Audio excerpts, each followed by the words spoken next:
Temple. This is the map pick of Tempest, and we're going to have Braxis Holdout and Dragonshire ban, actually a smart ban for GLuck against this team that's so well versed on it.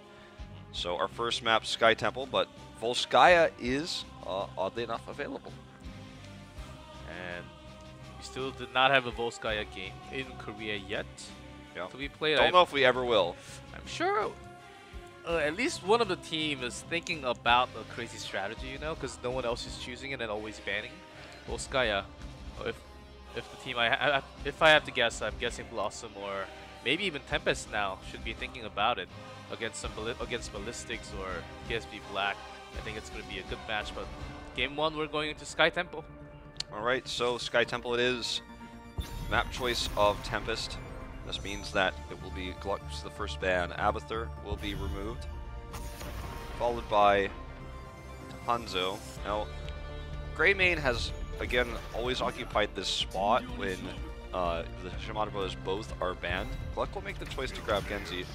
And for the first time ever, I think, this season so far, Uther is not locked in afterwards. That means Tempest has boldly insta-locked these heroes and have left Uther available for Genji here. Not only does it empower the Dragon Blade, but Uther has a perfect win rate against Genji at the moment in Korea.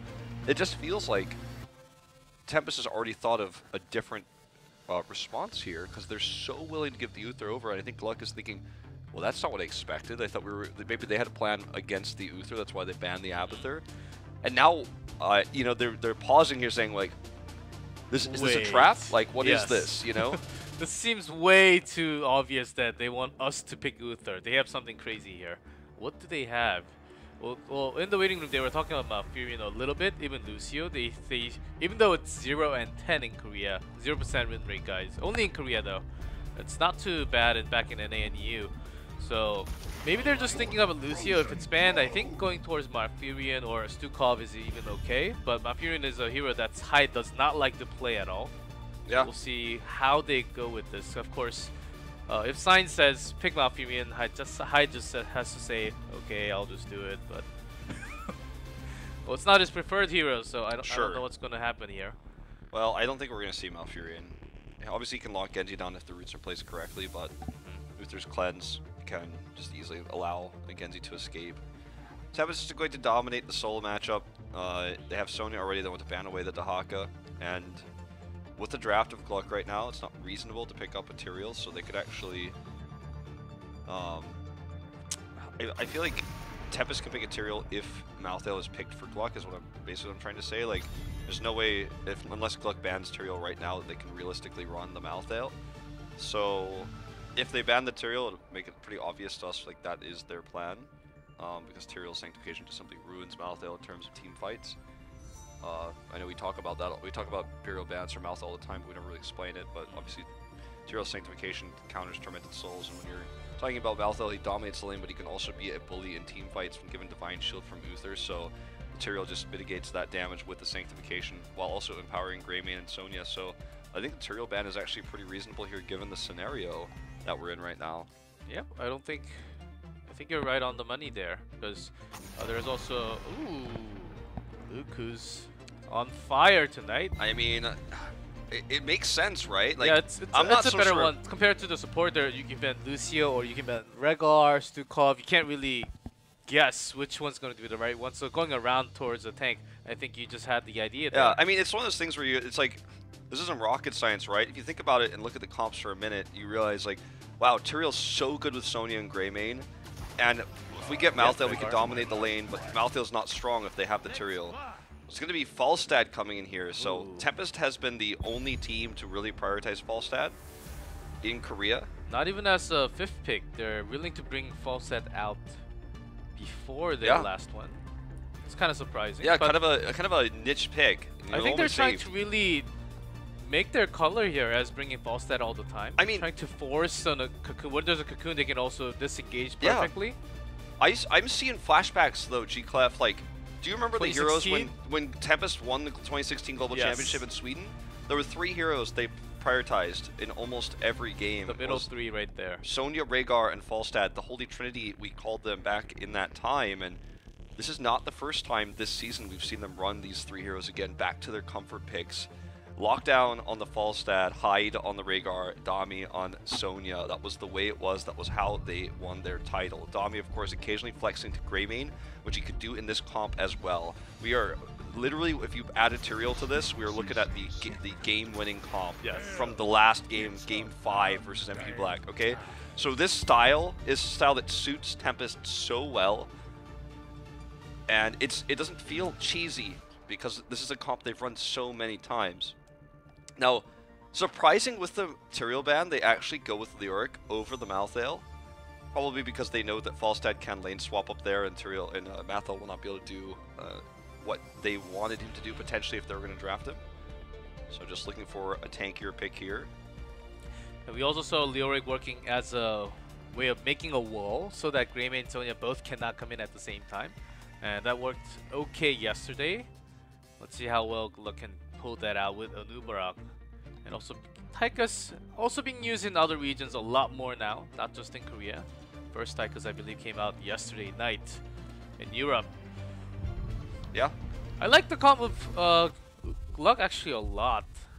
They have gank potential, they have team fight, they have utility. They don't have a global, but I think they just have enough. They have, Tychus is so great against this sort of tanky frontline. We have Sonya and the Murd, and even Rhaegar is quite tanky as a support. He's going to be getting into the mix a little bit. So I like that for them. The Tyrael ban was super intelligent, would have been strong for Tempest. But Leoric versus Sonya, I think actually that matchup between Sauron and assumedly Dami might be the really big deciding factor of this early game. A shot of Dami himself, we'll see if he'll be playing his signature Greymane or the Sonya.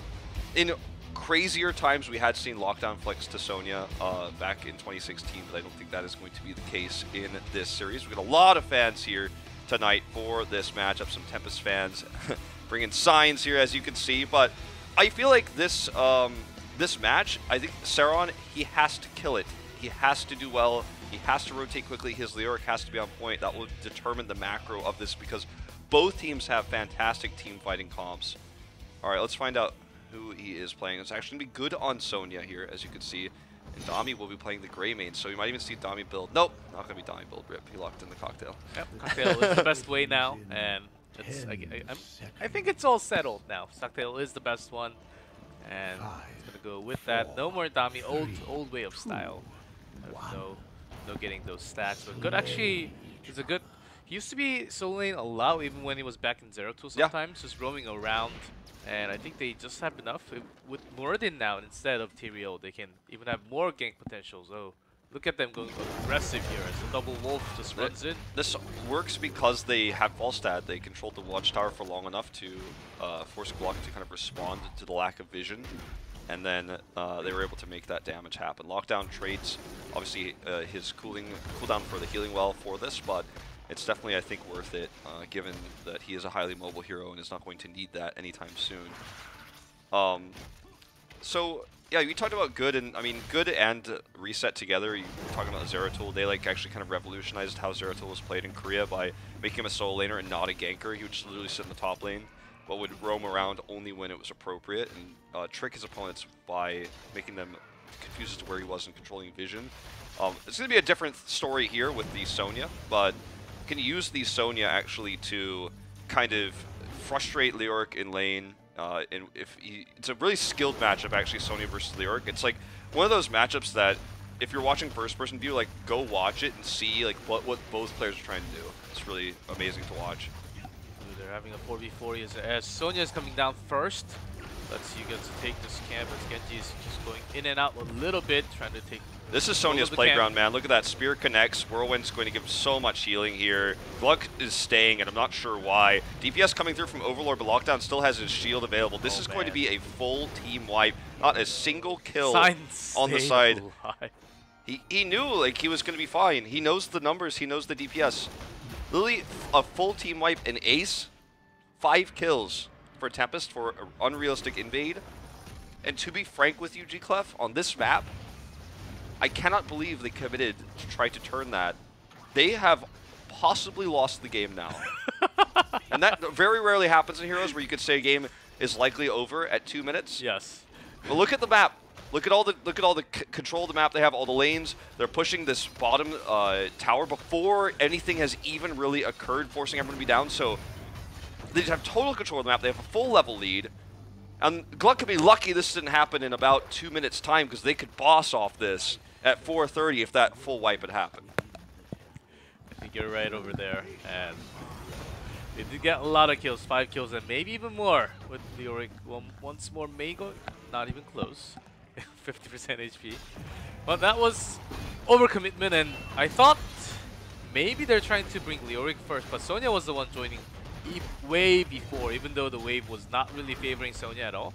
He just knew he had to come down. There's going to be invade. So these kind of calls, they were just so much quicker and faster for Tempest all the time. If it happens again, yeah, I don't know if GLuck they should be invading like that at all.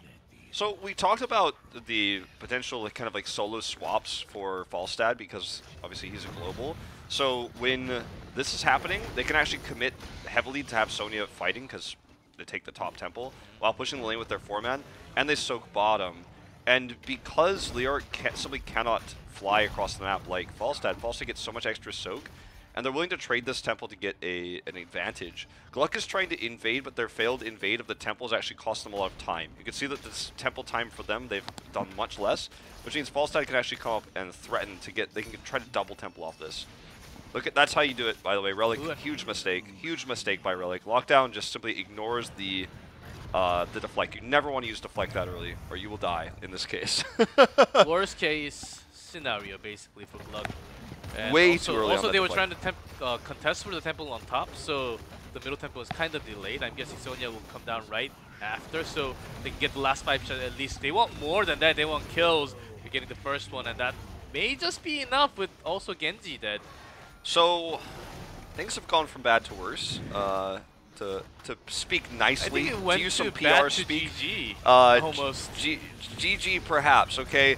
Finally, they get the kill here. The Falstad Relic's able to do it, but he is very likely dead. Cocktail, will it connect? Still on cooldown. So, there's the caster's saw.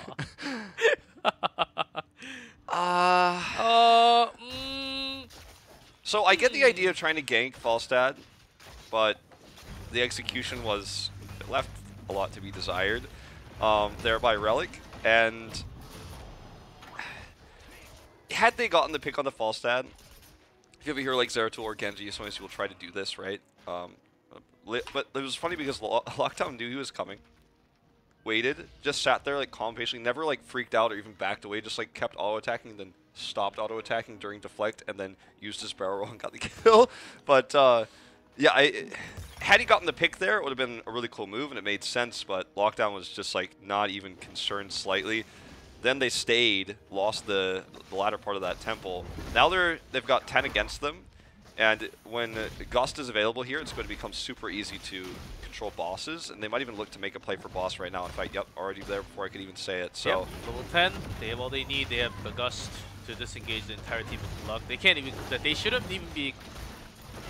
I mean, they have Milky Way on the Nubarak, but like will be coming down as Sign just pops that avatar, and there's Falstad joining the team fight now. Okay, Dami's pretty low. They are going to get the pick onto Milky Way first. They will get this because they have Gust, of course. It's a little bit closer than I thought it would be there. Obviously, the Milky Way, being the big CC tank that he is on the Nubarak, is able to disrupt a lot of that. And that's why nearly Dami went down.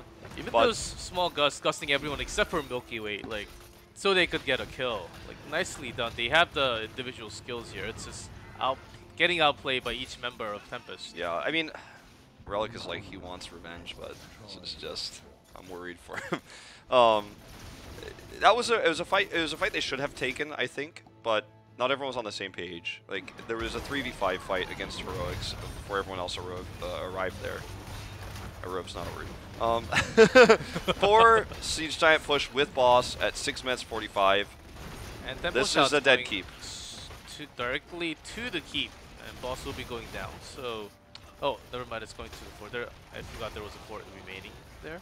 Yeah, I mean, they're actually like backing away, being safe here. Although I don't know if it's 100% necessary. They know Entomb is up now, but it wasn't there. It was in the top lane actually. So.